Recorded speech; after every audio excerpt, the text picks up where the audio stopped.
श्रावण सोमवार पौराणिक व्रत कथा। श्रावण सोमवार की कथा के अनुसार अमरपुर नगर में एक धनी व्यापारी रहता था। दूर दूर तक उसका व्यापार फैला हुआ था। नगर में उस व्यापारी का सभी लोग मान सम्मान करते थे। इतना सब कुछ होने पर भी वह व्यापारी अंतर्मन से बहुत दुखी था, क्योंकि उस व्यापारी का कोई पुत्र नहीं था। दिन रात उसे एक ही चिंता सताती रहती थी, उसकी मृत्यु के बाद उसके इतने बड़े व्यापार और धन संपत्ति को कौन संभालेगा। पुत्र पाने की इच्छा से वह व्यापारी प्रति सोमवार भगवान शिव की व्रत पूजा किया करता था। सायंकाल को व्यापारी शिव मंदिर में जाकर भगवान शिव के सामने घी का दीपक जलाया करता था। उस व्यापारी की भक्ति देखकर एक दिन पार्वती ने भगवान शिव से कहा, हे प्राणनाथ, यह व्यापारी आपका सच्चा भक्त है। कितने दिनों से यह सोमवार का व्रत और पूजा नियमित कर रहा है। भगवान, आप इस व्यापारी की मनोकामना अवश्य पूर्ण करें। भगवान शिव ने मुस्कुराते हुए कहा, हे पार्वती, इस संसार में सबको उसके कर्म के अनुसार फल की प्राप्ति होती है। प्राणी जैसा कर्म करते हैं, उन्हें वैसा ही फल प्राप्त होता है। इसके बावजूद पार्वती जी नहीं मानी। उन्होंने आग्रह करते हुए कहा, नहीं प्राणनाथ, आपको इस व्यापारी की इच्छा पूरी करनी ही पड़ेगी। यह आपका अनन्य भक्त है। प्रति सोमवार आपका विधिवत व्रत रखता है और पूजा अर्चना के बाद आपको भोग लगाकर एक समय भोजन ग्रहण करता है। आपको इसे पुत्र प्राप्ति का वरदान देना ही होगा। पार्वती का इतना आग्रह देखकर भगवान शिव ने कहा, तुम्हारे आग्रह पर मैं इस व्यापारी को पुत्र प्राप्ति का वरदान देता हूँ, लेकिन इसका पुत्र 16 वर्ष से अधिक जीवित नहीं रहेगा।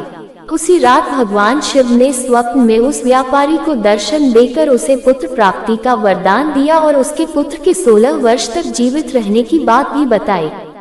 भगवान के वरदान से व्यापारी को खुशी तो हुई, लेकिन पुत्र की अल्पायु की चिंता ने उस खुशी को नष्ट कर दिया।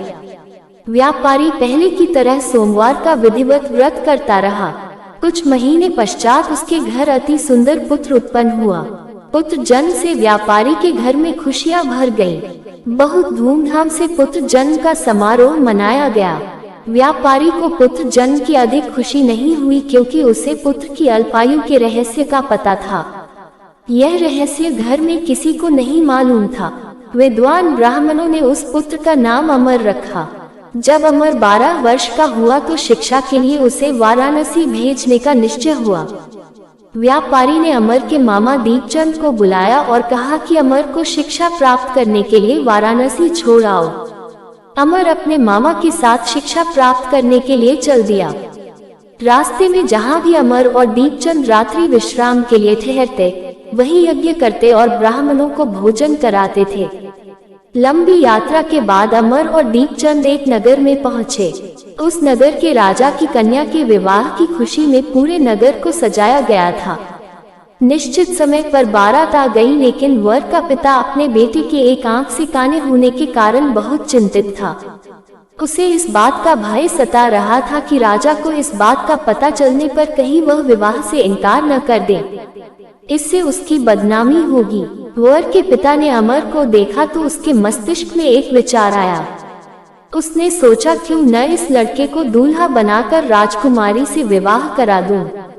विवाह के बाद इसको धन देकर विदा कर दूंगा और राजकुमारी को अपने नगर में ले जाऊंगा। वर के पिता ने इसी संबंध में अमर और दीपचंद से बात की। दीपचंद ने धन मिलने के लालच में वर के पिता की बात स्वीकार कर ली। अमर को दूल्हे के वस्त्र पहनाकर राजकुमारी चंद्रिका से विवाह करा दिया गया। राजा ने बहुत सा धन देकर राजकुमारी को विदा किया। अमर जब लौट रहा था तो सच नहीं छिपा सका और उसने राजकुमारी की ओढ़नी पर लिख दिया, राजकुमारी चंद्रिका, तुम्हारा विवाह तो मेरे साथ हुआ था। मैं तो वाराणसी में शिक्षा प्राप्त करने जा रहा हूँ। अब तुम्हें जिस नवयुवक की पत्नी बनना पड़ेगा वह कान्हा है। जब राजकुमारी ने अपनी ओढ़नी पर लिखा हुआ पढ़ा तो उसने काने लड़के के साथ जाने से इनकार कर दिया। राजा ने सब बातें जानकर राजकुमारी को महल में रख लिया। उधर अमर अपने मामा दीपचंद के साथ वाराणसी पहुंच गया। अमर ने गुरुकुल में पढ़ना शुरू कर दिया। जब अमर की आयु 16 वर्ष पूरी हुई तो उसने एक यज्ञ किया। यज्ञ की समाप्ति पर ब्राह्मणों को भोजन कराया और खूब अन्न वस्त्र दान किए। रात को अमर अपने शयन कक्ष में सो गया। शिव के वरदान के अनुसार शयनावस्था में ही अमर के प्राण पखेरु उड़ गए। सूर्योदय पर मामा अमर को मृत देखकर रोने पीटने लगा। आसपास के लोग भी एकत्र होकर दुख प्रकट करने लगे। मामा के रोने विलाप करने के स्वर समीप से गुजरते हुए भगवान शिव और माता पार्वती ने भी सुने।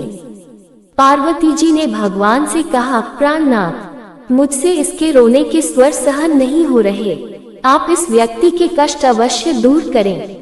भगवान शिव ने पार्वती जी के साथ अदृश्य रूप में समीप जाकर अमर को देखा तो पार्वती जी से बोले, पार्वती, यह तो उसी व्यापारी का पुत्र है। मैंने इसे 16 वर्ष की आयु का वरदान दिया था, इसकी आयु तो पूरी हो गई।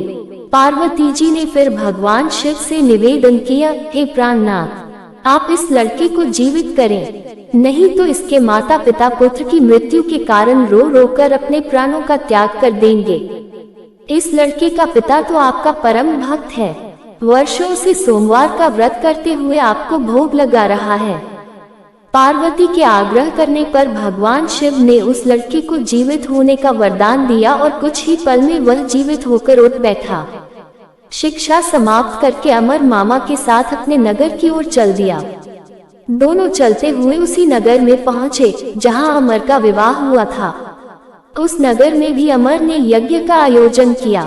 समीप से गुजरते हुए नगर के राजा ने यज्ञ का आयोजन देखा। राजा ने अमर को तुरंत पहचान लिया। यज्ञ समाप्त होने पर राजा अमर और उसके मामा को महल में ले गया और कुछ दिन उन्हें महल में रखकर बहुत सा धन वस्त्र देकर राजकुमारी के साथ विदा किया। रास्ते में सुरक्षा के लिए राजा ने बहुत से सैनिकों को भी साथ भेजा। दीपचंद ने नगर में पहुंचते ही एक दूत को घर भेजकर अपने आगमन की सूचना भेजी। अपने बेटे अमर के जीवित वापस लौटने की सूचना से व्यापारी बहुत प्रसन्न हुआ। व्यापारी ने अपनी पत्नी के साथ स्वयं को एक कमरे में बंद कर रखा था। भूखे प्यासे रहकर व्यापारी और उसकी पत्नी बेटे की प्रतीक्षा कर रहे थे।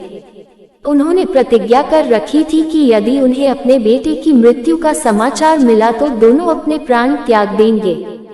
व्यापारी अपनी पत्नी और मित्रों के साथ नगर के द्वार पर पहुंचा। अपने बेटे के विवाह का समाचार सुनकर पुत्रवधू राजकुमारी चंद्रिका को देखकर उसकी खुशी का ठिकाना न रहा। उसी रात भगवान शिव ने व्यापारी के स्वप्न में आकर कहा, हे श्रेष्ठी, मैंने तेरे सोमवार के व्रत करने और व्रत कथा सुनने से प्रसन्न होकर तेरे पुत्र को लंबी आयु प्रदान की है। व्यापारी बहुत प्रसन्न हुआ। सोमवार का व्रत करने से व्यापारी के घर में खुशियां लौट आईं। शास्त्रों में लिखा है कि जो स्त्री पुरुष सोमवार का विधिवत व्रत करते और व्रत कथा सुनते हैं उनकी सभी इच्छाएं पूरी होती हैं।